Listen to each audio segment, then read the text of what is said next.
మనం సాధారణంగా రెస్టారెంట్‌కి వెళ్ళినప్పుడు ఫిష్ ఐటెమ్స్‌లో ముందుగా ఆర్డర్ చేసేది అపోలో ఫిష్ ఫ్రై.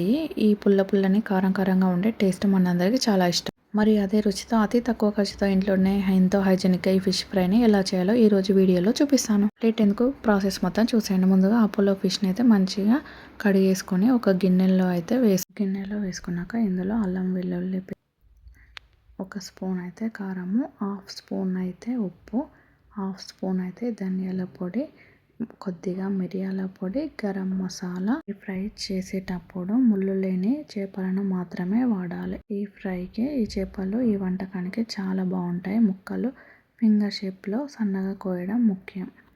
పిండి కలిపేటప్పుడు ఇందులో కొద్దిగా మైదా పిండి లేదా కార్న్‌ఫ్లోర్ వాడండి. ఈ చేప ముక్కలు లోపల సాఫ్ట్‌గా ఉండడానికి మ్యారినేషన్‌లో ఒక గుడ్డు వేయండి. ఇది చేప ముక్కలకు పిండికి బాగా పట్టేలా చేస్తుంది మరియు వేయించినప్పుడు ముక్క ఎండిపోకుండా ఉంచుతుంది. మొత్తం ఒకసారి కలుపుకున్నాక ఇందులో ఒక స్పూన్ అయితే శనగపిండి వేయండి. క్రంచీగా భలే వస్తాయి. కలిపి పక్కన పెట్టేమో ఒక హాఫ్ అన్ అవర్. టైం లేదనుకున్నప్పుడు వెంటనే కూడా చేసుకోవచ్చు. మరో పక్కన స్టవ్ ఆన్ చేసుకొని నూనె పెట్టుకొని నూనె బాగా వేడయ్యాక ఈ ఫిష్ ముక్కలను అయితే ఇందులో 1 బై 1 అయితే వేసుకోవాలి. నేను చెప్పే ఈ ప్రాసెస్లో ఒక్కసారి ట్రై చేయండి. ఘాటైన మరియు క్రిస్పీ అపోలో ఫిష్ ఫ్రై అయితే ప్రాసెస్ అయితే ఓసారి ఇలా ట్రై చేయండి, చాలా బాగుంటుంది.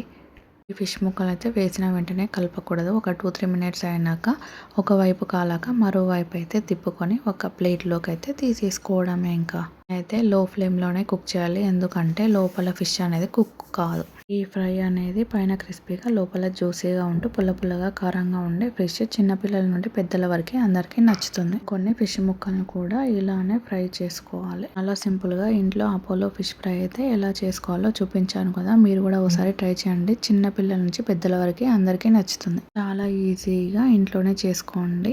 నా ఛానల్ ఫస్ట్ టైం చూస్తున్నట్లయితే ప్లీజ్ సబ్స్క్రైబ్ చేయండి, లైక్ చేయండి, షేర్ చేయండి. ఫ్రై చేసుకున్న వాటిని అన్నిటినైతే ఒక గిన్నెలో వేసుకోవాలి. ఇప్పుడైతే దానిలోకి అయితే కొద్దిగా మసాలా యాడ్ చేసుకోండి. ఉప్పు, కారం, కొద్దిగా అంత ధనియాల పొడి మంచిగా కలిపేసుకొని ఆ ఫిష్ ముక్కల పైన ఇలా చల్లుకొని తినండి. పెద్దల వరకు ఇంకోసారి మళ్ళీ కావాలంట.